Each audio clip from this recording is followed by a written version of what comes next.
بە مەبەستی دەربڕینی پشتیوانی و خۆشەویستی و نوێکردنەوەی ئەمەکداری بۆ پێغەمبەر درودی خوای لەسەر بێت، ئەنجومەنی سۆرانی کۆمەڵی ئیسلامی مەراسیمێکی ساز کرد کە تیایدا چەند بەرگە و چالاکیەک ئەنجام دران.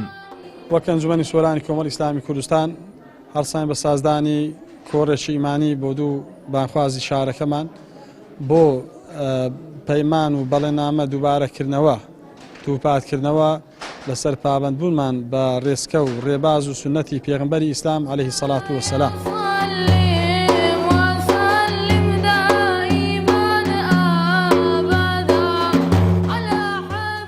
ئەگەر دیفاع لە پێغەمبەر عەلەیهی سەڵات وەسەلام عایدی مسلمانان نەبێ، بەرگریکردن عایدی مسلمانان نەبێ، بۆ خوای پەروەردگار تەبارەک و تەعالا وعد و بەڵێن و پەیمانی لە پێغەمبەران وەرگرتووە سەرجەم پێغەمبەرانیش دیفاعی لێ بکەن. إلا رسول الله صلى الله عليه وسلم. پێغەمبەر لای ئێمە خەتی سوورە، هیچ کەسێک بۆی نییە بێڕێزی بەرامبەر پێغەمبەری خوا بکە عەلەیهی سەڵات وسەلام.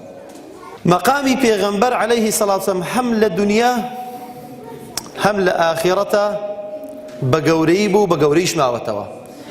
هەر کەسێک بە دوایدا ڕۆیشتی بی بەخوا زۆر بەرز بوویتەوە، هەر کەسێک دژایەتی کردبی لە ڕێیلادابی زۆر سەفیه و نزم و زەلیل و ڕەزیل بووە.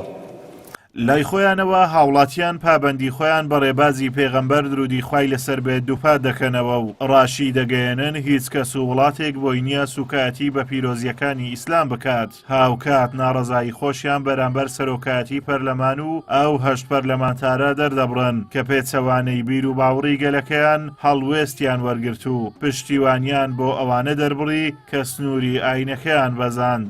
ئەوانە کە هاتوونە لە وڵاتی خۆمان بە ناوی زۆرنەی خەڵکەوە برار ئەدەن پشتگیری کوفر ئەکەن، پێویستە ئەوانە لە بەردەم کۆمەڵی مسلمان کە ڕێژەیەکی زۆری کوردستان مسلمانە ١٩٠ مسلمانە پێویستە داوا لێبوردن بکەن، جارێکی تریش ئەو کرداوە قەزانان دووبارە نەکەنەوە. تەماشای تاریخ و مێژوش بکەین، بالفعل ئەوانی کە دژایەتی پێغەمبەریان کرد عەلەیهی سەڵات وەسەلام هەر ئەوان دوا بڕاو بوون، هەر ئەوان لە ناو چوون و ناویان ناشرین بوو، ناوی پێغەمبەر عەلەیهی سەڵات وەسەلام بەرز بوو، بەڵکو لەگەڵ ناوی خوای گەورە لە بانگەکان هەزارە و ملیۆنەها چەند جار و دووبارە کرێتەوە. کە ئەگەرچی پێغەمبەر صلی الله علیه و سلم سوکایەتی پێ ئەکرێت و پێغەمبەر صلی الله علیه و سلم کاری کاتێری لەسەر دروست دەکرێت، ئێمە لێرەدا بڕیارە دەین و بەڵێنە دەین ئەی پێغەمبەری خوا صلی الله علیه و سلم ئێمە هەتا خوێن لە جەستەمان ماوە، هەتا هەناسە ئەدەین، هەتا ژیانمان ماوە، هەنگاو هەنگاو پێنگاو بەرەو ڕووی تۆ دەین و پابەندی خۆمان دووپات دەکەین و لەسەر ڕێبازەکەی و هەروە ئیدانی هەموو ئەو سوکایەتی و بێڕەزیانە دەکەین کە بەرامبەر بە پێغەمبەری ئیسلام دەکرێت. ئەو فیستیڤاڵ و مەراسیمە جەماوەریانەی لە چەندین ناوچەی هەرێمی کوردستان بۆ نوێکردنەوەی ئەمەکداری بۆ ئاینی پیرۆزی ئیسلام و پێشەوای مرۆڤایەتی بەڕێوەبران ئەو ڕاستیان دووپات کردەوە. کۆمەڵی کوردەواری هەردەم لەگەڵ ئاین و بیر و باوەڕی خۆیدا ڕازگۆ بووە و هەر هەوڵێکیش بۆ دابڕینی کورد لە ئیسلام بێ ئەنجام دەبێت و شکست دێنێت.